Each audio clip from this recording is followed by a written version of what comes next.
Ê, một cây đây rồi. Ôi giời, đang mùa dịch thế này, đi tìm măng để ăn nha.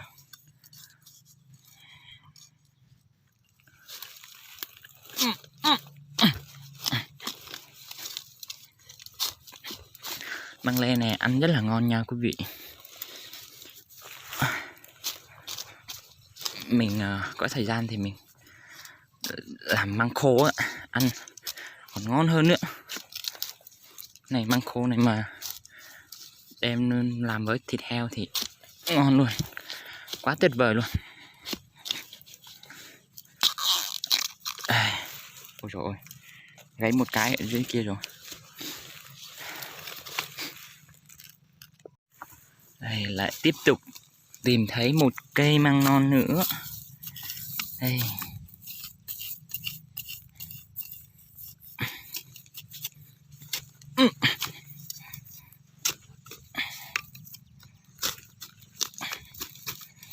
Rồi ok, đã xong.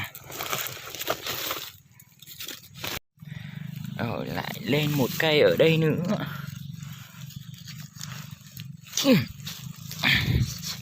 Cây này là mấy người đi trước người ta để lại nhá. Cây này chắc lúc người ta đi là nó còn nhỏ quá nên người ta không lấy, xong người ta để lại. Mình mà đi mà gặp cây nào nó nhỏ quá thì mình cũng không lấy đâu, mình để lại cho người đợt sau người ta lên gặp thì nếu mà lớn thì lấy, còn chưa lớn thì cứ để đó. Chứ bây giờ tre nó cũng già hết rồi. Nhỏ như thế này là mình để lại này, 1-2 hôm sau nếu mà mình lên, nếu mà nó lớn hơn thì mình lấy, hoặc là người khác lên thấy lớn hơn rồi thì người ta lấy nhá. À đây có một cây lớn ở đây này, đó, như cây này là lấy được rồi này.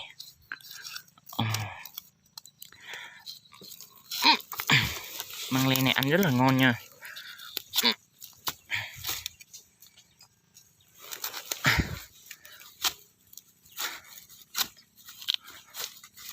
Đó, thấy chưa, đó như thế này nhưng mà rất là ngon nha. Măng này rất là ngon.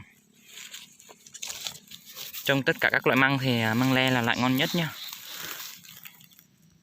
Rồi lại tiếp tục gặp một cây ở đây nữa. Đây, hơi tối, bật đèn lên. Đó. Đây nhá quý vị. Đó. Măng.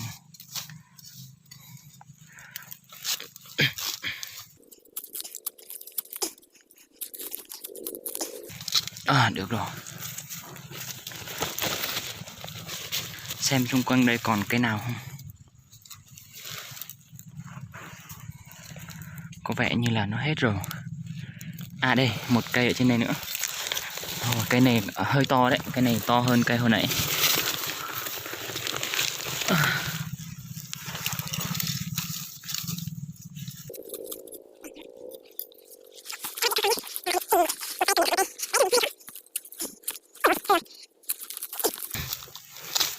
Được rồi.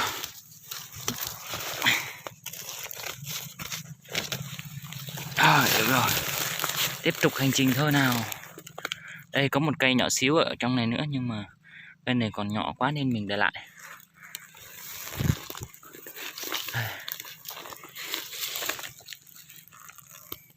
Đây một cây đây nữa. Lại bắt đầu lấy. Hôm nay có vẻ như là cũng hơi gặp măng. Do ở gần nhà đấy nên nhiều người lấy lắm. Mà vợ mình ấy dặn là cứ thứ bảy chủ nhật là bình thường là trong chỗ mình thì ngày chủ nhật thì người ta nghỉ hết, nên là chủ nhật đó là một ngày đó là có khi là khả năng đi tìm măng cũng người ta là ít hơn, nên người ta nghỉ ở nhà rồi thì măng nó sẽ có thời gian nó phát triển. Là ngày thứ hai là hôm sau rồi mình đi tìm măng thì nó sẽ có hơn. Còn như những ngày khác thì chắc cũng vẫn có, nhưng mà khả năng người ta đi lấy nhiều quá nên là ngày thứ hai mình chọn ngày thứ hai mình đi là sẽ có măng hơn nha.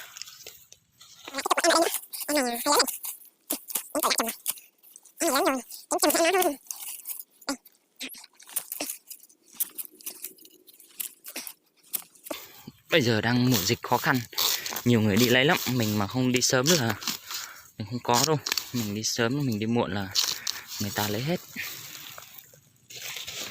May mắn hôm nay vợ chồng em lên sớm nên cũng được một ít, chắc cũng đủ ăn 1-2 ngày. Đây, lại tiếp tục một em ở tận trong này luôn. Đấy, lần này lấy chắc hơi khó này.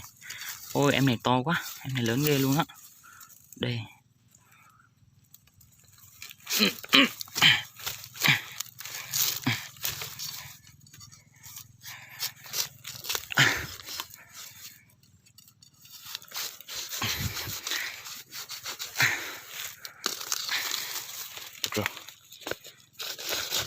Đi lấy măng thế này thì có rất nhiều muỗi nha các bạn.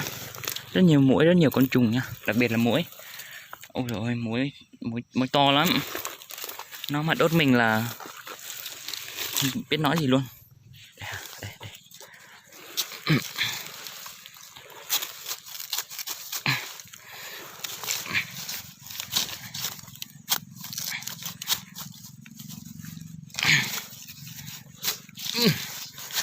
Một tay lấy thôi, khó quá.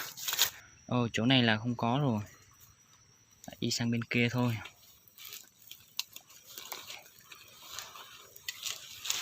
Này toàn là đường đi tìm măng hết nha quý vị.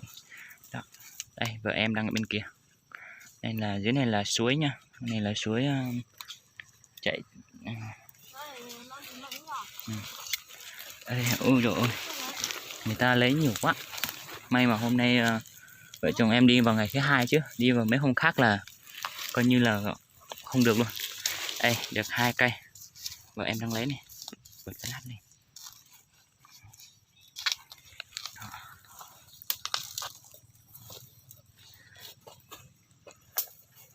Cây này nhỏ quá, để lại này.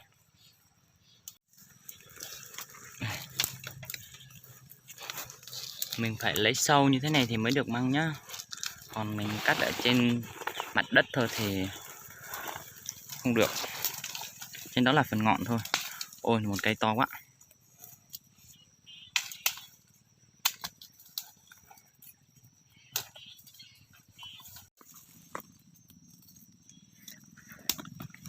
Bây giờ đang chuẩn bị vào mùa mưa rồi nên nước lũ, nước sông nó rất là đục nha, đục và còn lên rất là to nữa.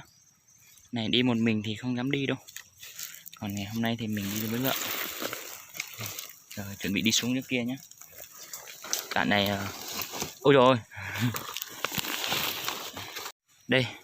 đây là đường đi tìm măng thôi nha, không phải là đường đi gì đâu. Đó, đường đi tìm măng thôi mà nó như thế này luôn này. Nó bằng như cái đường mà mình đi làm hàng ngày luôn. Ở đây chắc người ta lấy hết rồi, không có đâu. À đây, một cây rất là to ở trong này này. Đó, cây đó, rất là to đây này. Rồi đang lấy nha. Ồ, lấy khó quá. Cái này chắc phải tắt đi. Đây.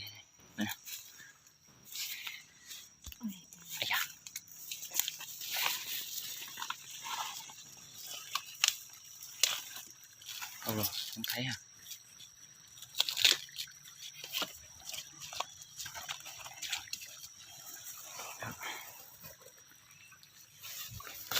Rồi lại đi tìm chỗ khác thôi, hết rồi.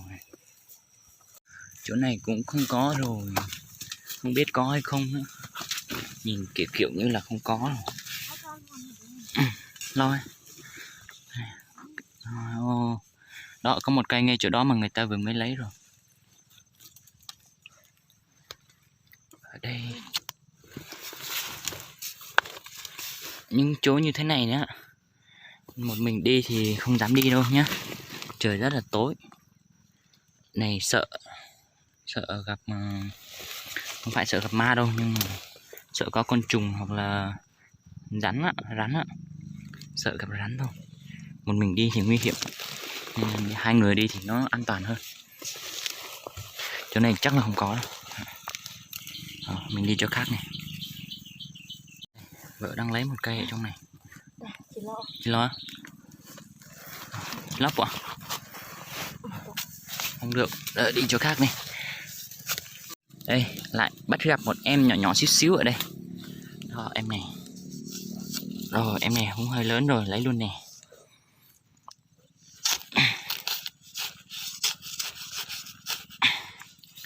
Rồi một em. Rồi lại tiếp tục nhìn xung quanh coi có em nào ở đây không. Rồi, không có. Đây. Một cây cũng hơi to, khá to, nằm ở trong này. Đó. Bây giờ mình phải lấy nó ra. Cái này lấy hơi khó này.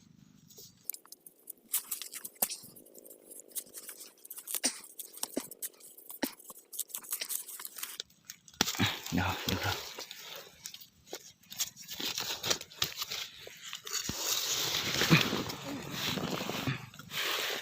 Rồi, lại gặp một em ở đây nữa này. Đó, như cái chỗ này này, người ta là cái chỗ người ta lấy trước rồi này. Đó. Rồi, mình lấy ở đây. Đó, một cái ở đây nữa. Một cây. Người ta lấy rồi thì còn cây này hồi người ta lấy chắc là vẫn còn nhỏ này.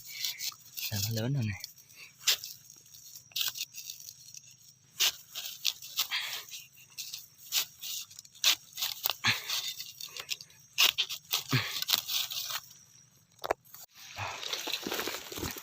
Đó, được cũng hơi nhiều rồi.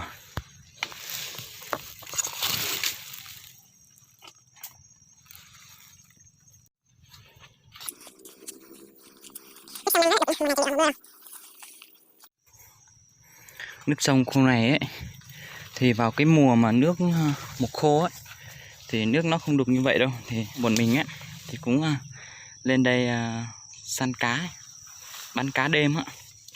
Khi nào hết đục rồi thì mình làm clip cho các bạn xem nha.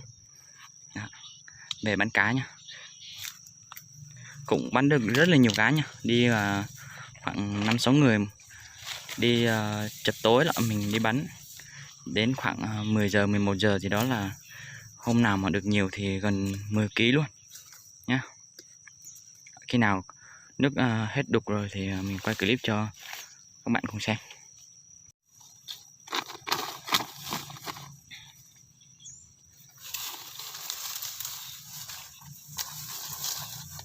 Còn mấy bụi này nữa là hết rồi nên là mình không lấy nữa, mình đi theo vợ lấy thôi. Vợ lấy rồi mình đi theo thôi.